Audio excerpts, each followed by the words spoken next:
బంగారం, బ్యాంకులు, ఇతర ప్రైవేటు సంస్థల్లో ఉన్న విడిపించి కొనబడును. కొమ్మూరి గోల్డ్, ఆంధ్ర మరియు తెలంగాణ. కేసీఆర్ ఎక్కడ? తెలంగాణ ప్రజల మదిలో మదులుతున్న క్వశ్చన్ ఇది. ఎందుకంటే తెలంగాణ అసెంబ్లీలో ఖచ్చితంగా కేసీఆర్ మాట్లాడతాడు. ఈ ప్రభుత్వం గత 8 నెలల కాలంలో చేసిన తప్పిదాలు కానీ, ఇచ్చిన హామీల అమలు విషయంలో చేస్తున్న నిర్లక్ష్యాన్ని కానీ ఖచ్చితంగా ప్రశ్నిస్తాడు. తెలంగాణ ప్రవేశపెట్టిన కాంగ్రెస్ మొట్టమొదటిసారిగా ప్రవేశపెట్టిన బడ్జెట్లో ఉన్నటువంటి లోటుపాటుని ఏకేస్తాడు అని చెప్పేసి చాలామంది చూశారు. ప్రభుత్వ తప్పిదాలను ప్రశ్నిస్తాడని, ప్రజల తరఫున మాట్లాడతాడని చెప్పేసి చాలామంది అనుకున్నారు. కానీ కేసీఆర్ ఏదో సినిమా డైలాగ్ ఉంటుంది, వచ్చిపోమా మెరుపు తీగ అన్నట్టు ఆయన కేవలం బడ్జెట్ చదివే రోజు మాత్రమే కేసీఆర్ అసెంబ్లీకి వచ్చాడు. ఆ రోజు కేసీఆర్ తెలుసు మనం మాట్లాడేది ఏమి ఉండదని తెలిసి కేవలం బడ్జెట్ బట్టి గారు చదివే రోజు మాత్రమే అసెంబ్లీకి వచ్చారు. తర్వాత మీడియా పాయింట్లో మాట్లాడిపోయారు. తెలంగాణ అసెంబ్లీ స్టార్ట్ అయిన తర్వాత, అంటే 3వ అసెంబ్లీ స్టార్ట్ అయిన తర్వాత, కాంగ్రెస్ అధికారంలోకి వచ్చిన తర్వాత, రేవంత్ రెడ్డి ముఖ్యమంత్రి అయిన తర్వాత ఈ రోజు వరకు కేసీఆర్ అసెంబ్లీకి వచ్చింది ఒకే ఒక్కసారి. అది కూడా తను మాట్లాడటానికి అవకాశం లేని రోజు. డిప్యూటీ సీఎంగా ఉన్న, ఆర్థిక మంత్రిగా ఉన్న మల్లు భట్టి విక్రమార్క గారు బడ్జెట్ ప్రవేశపెట్టే రోజు మాత్రమే కేసీఆర్ గారు అసెంబ్లీకి వచ్చారు. కేవలం మీడియా పాయింట్ దగ్గర బడ్జెట్ని విమర్శించి వెళ్ళిపోయారు. కానీ అతను మాట్లాడాల్సింది మీడియా పాయింట్ దగ్గర కాదు, అసెంబ్లీ సమావేశాల్లో. ఆయన ప్రతిపక్ష నాయకుడు, కీలకమైనటువంటి సమావేశాలు నడుస్తూ ఉన్నాయి. అందులో బడ్జెట్ సమావేశాలు నడుస్తూ ఉన్నాయి, విద్యుత్కి సంబంధించిన చర్చ నడుస్తూ ఉంది, అనేక విషయాలు పద్ధతులకు సంబంధించిన చర్చలు నడుస్తూ ఉన్నాయి. ప్రధాన ప్రతిపక్ష నాయకుడిగా కేసీఆర్ ఎక్కడా అని తెలంగాణ ప్రజలు అడుగుతూ ఉన్నారు. ఇదే క్వశ్చన్ ముఖ్యమంత్రి గారు రేవంత్ రెడ్డి గారు అడిగితే కేటీఆర్ గారి నుంచి, హరీష్ రావు గారి నుంచి, ఇతర టీఆర్ఎస్ సభ్యుల నుంచి వస్తున్నటువంటి సమాధానం ఏంటంటే మీకు మేము చాలు. మరి ఎందుకు కేసీఆర్ రిజైన్ చేస్తే సరిపోయేది కదా?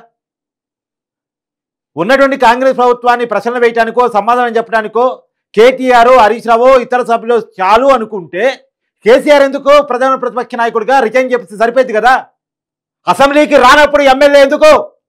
అసెంబ్లీకి రానప్పుడు గవర్నమెంట్ ఎందుకు? అసెంబ్లీకి రానప్పుడు ఎమ్మెల్యే జీతం తీసుకోవటం ఎందుకు? అసెంబ్లీకి రానప్పుడు ప్రతిపక్ష నాయకుడి హోదా ఎందుకు? అలవెన్సులు కావాలి, హోదాలు కావాలి, జీతాలు కావాలి, రెస్పెక్ట్లు కావాలి. కానీ అసెంబ్లీకి రారు, మాట్లాడరు. రారు అనుకున్నప్పుడు రిజైన్ చేయండి కేసీఆర్ సాబ్, రిజైన్ చేయండి. అసెంబ్లీ సభ్యుడిగా అసెంబ్లీకి రానప్పుడు అసెంబ్లీ సభ్యుడిగా కొనసాగే నైతిక హక్కు మీకు ఉందా? మీరు రావాలి. ప్రశ్నోత్తరాల సమయంలో మీ నియోజకవర్గానికి సంబంధించిన సమస్యలు ప్రస్తావించాలి, రాష్ట్రంలో ప్రజల ఇబ్బందులను ప్రస్తావించాలి. ప్రతిపక్ష నాయకుడిగా మీరు ఉండాలి. ఉంటారనే మీకు ఓట్లేశారు. గెలిస్తే ముఖ్యమంత్రి, ఓడిపోతే ప్రతిపక్ష నాయకుడు. మీ పార్టీ ఓడిపోయింది కాబట్టి, మీకు కేవలం 39 సీట్లు వచ్చాయి కాబట్టి, సరే మొన్నటంటే ఒక సీటు కూడా పోయింది బై ఎలక్షన్లో, 38 మిగిలాయి అఫీషియల్గా పార్టీకి. సరే ఆ 38లో కూడా దాదాపు 10 మంది పార్టీ మారారు, దాదాపు 28 మంది ఎమ్మెల్యేలు బీఆర్ చేతిలో ఉన్నట్టున్నారు.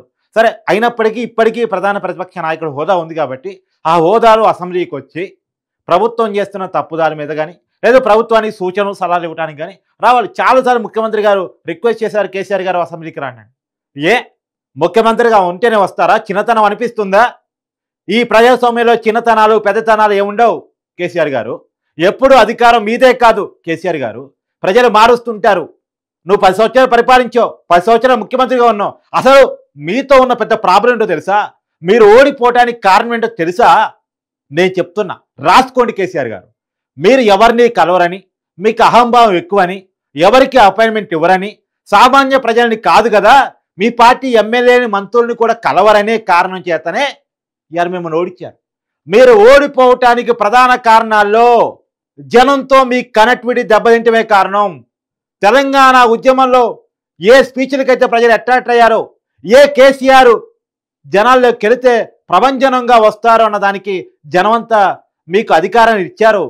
మీరు అధికారంలోకి వచ్చిన తర్వాత ఫామ్ హౌస్కో, ప్రగతి భవన్కో పరిమితం కావటం, డోర్లు వేసుకొని బతకటం, ప్రజలతో సంబంధం లేకుండా బతకటం, మీ పార్టీ నాయకులను కూడా దరిచేరిపోవటం, తెలంగాణ ఉద్యమకారులు ఎవరిని దరి చేరనిపోవటం, కేవలం అవతల పార్టీ నుంచి వచ్చిన వాళ్ళకి మాత్రమే పదవులు ఇవ్వటం, లాబియింగులకి పదవాటు పట్టడం, ఇది మీ ఓటమికి ప్రధాన కారణాలు.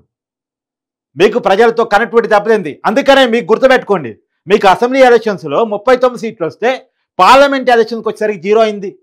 ఒక స్థానంలో బై ఎలక్షన్ వస్తే అక్కడ కూడా ఓడిపోయారు. కారణం ఏంటంటే మీరు మారట్లేదు. ప్రజలు కోరుకుంటున్నారు. ఇప్పటికీ మీ క్రేజ్ ఉంది. కానీ జనంలోకి వచ్చినప్పుడు, జనం తరపున మాట్లాడినప్పుడు, జనంతో కలిసి పోరాటం చేసినప్పుడు, కానీ జనం కోసం పోరాడకుండా, జనంతో కలవకుండా, జనంతో లేకుండా, కనీసం జనం తరపున అసెంబ్లీకి వచ్చి కూడా మాట్లాడకుండా మాకు ఓట్లు వేయాలి, మాకు అధికారం ఇవ్వాలని అడిగితే ఎవరిస్తారు, ఎందుకు ఇస్తారు? మీరు అనొచ్చు కేటీఆర్ వస్తున్నాడుగా అసెంబ్లీకి, హరీష్ రావు వస్తున్నాడుగా అసెంబ్లీకి, మరి మీరెందుకు ఎమ్మెల్యేగా మీరు రాజీనామా చేసి వాళ్ళకే ఇచ్చేయండి, వాళ్ళిద్దరు ఎవరికొరికి ఇచ్చేయండి, ప్రతిపక్ష హోదా వాళ్ళకి ఇద్దరిలో ఒకరికి ఇచ్చేస్తే సరిపోతుంది కదా. ఆ గజ్వేల్లో మీరు రాజీనామా చేసేస్తే ఎవరైనా కొత్త వాళ్ళు నిలబడతారు, వాళ్ళు ఎమ్మెల్యేకి వచ్చి నిజవర్గ సమస్యలైనా ప్రస్తావిస్తారు.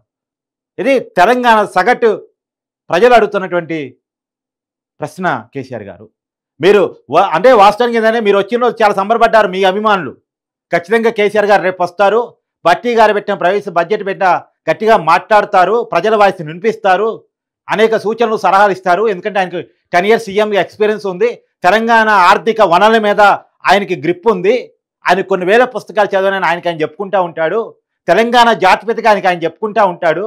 సో 10 సంవత్సరాల అభివృద్ధి కొనసాగింపుగా ఆయన ఏదైనా సలహాలు ఇస్తాడు గవర్నమెంట్కి, సూచనలు ఇస్తాడు గవర్నమెంట్కి, లేదు తప్పులు చేసేటప్పుడు ప్రశ్నిస్తాడు గవర్నమెంట్ని అని చెప్పేసి తెలంగాణ ప్రజలు ఆశించారు. కానీ కేసీఆర్ గారు రాలే. సార్ మీరు రానప్పుడు మీరొద్దు, మీరు రానప్పుడు మీరొద్దు, ఇది తెలంగాణ ప్రజలు అడుగుతున్నారు. నేను అంటున్న మాట కాదు, మీరు రానప్పుడు మీరొద్దు, ఎమ్మెల్యేగా వద్దు, ప్రతిపక్ష నాయకుడిగా వద్దు, బీఆర్ఎస్ అధినేతగా వద్దు, మీరు పబ్లిక్ లైఫ్లోకి ఒక్కసారి అడుగు పెట్టిన తర్వాత పబ్లిక్తో ఉండాల్సిందే. ఒకవేళ నేను ప్రైవేట్ లైఫ్లో గడుపుతా, నాకు ఈ ప్రజలతోనూ, ఈ పార్టీతోనూ, ఈ ఎమ్మెల్యే పదవితోనూ, ఈ అసెంబ్లీతోనూ, ఈ సచివాలయంతోనూ సంబంధం లేదని మీరు అనుకుంటే మీరొద్దు. ఒకవేళ పబ్లిక్ లైఫ్లో మీరు ఉండదలుచుకుంటే రండి, అసెంబ్లీకి మాట్లాడండి, ప్రజల తరపున ప్రజల్లోకి రండి, ప్రజల కష్టాలు తెలుసుకోండి, వాళ్ళ తరపున ప్రశ్నించండి, పోరాడండి, ఒక రాజకీయ పార్టీగా, ఒక రాజకీయ నేతగా ఉండండి. మీరు ప్రజా జీవితంలోకి వచ్చారు కాబట్టి మీకు ఈ క్వశ్చన్ వేస్తున్నాం. మీరు ప్రజా జీవితంలో లేకపోయి ఉంటే మిమ్మల్ని మాట్లాడం. కేసీఆర్ గారు దయచేసి అసెంబ్లీకి రండి, 2వ తారీఖు వరకు అసెంబ్లీ ఉంది, ఇంకా నడుస్తూ ఉంది, అనేక రకమైనటువంటి ఇష్యూస్ వస్తున్నాయి, బిల్లులు వస్తూ ఉన్నాయి. ఈ బిల్లులో మీ సూచనలు సలహాలు అవసరం, బడ్జెట్లో మీ సూచనలు సలహాలు అవసరం, గవర్నర్ ప్రసంగంలో మీ సూచనలు సలహాలు అవసరం, ఖచ్చితంగా మీ ప్రశ్నలు చాలా అవసరం, అది ప్రభుత్వం కూడా భావిస్తుంది. ఖచ్చితంగా మీరు రండి. మీరు 10 సంవత్సరాల కాలంలో మీ మీద అనేక ఆరోపణలు ఈ ప్రభుత్వం చేస్తూ ఉంది. కాళేశ్వరంలో అవినీతి చేశారని, విద్యుత్ స్కామ్లో అవినీతి చేశారని, ఫోన్ ట్యాపింగ్లో చేశారని చెప్పేసి ఇవన్నీ ఆరోపణలకి మీరు అసెంబ్లీ సాక్షిగా సమాధానం చెప్పండి. మీరు చేసిన పనుల యొక్క నిర్దోషిత్వాన్ని మీరు నిరూపించుకోండి. తెలంగాణ ప్రజలకు జవాబుదారీగా ఉండండి. జవాబుదారీగా లేకపోతే మీరు తప్పేసుకోండి, ఎమ్మెల్యే పదవికి రాజీనామా చేయండి అనేది నేను అడుగుతున్నటువంటి, తెలంగాణ ప్రజలు సగటు తెలంగాణ వాది అడుగుతున్నటువంటి మాట. మీది, ఆ బాధ్యత మాది. వెంటనే ఈ నెంబర్కి కాల్ చేయండి.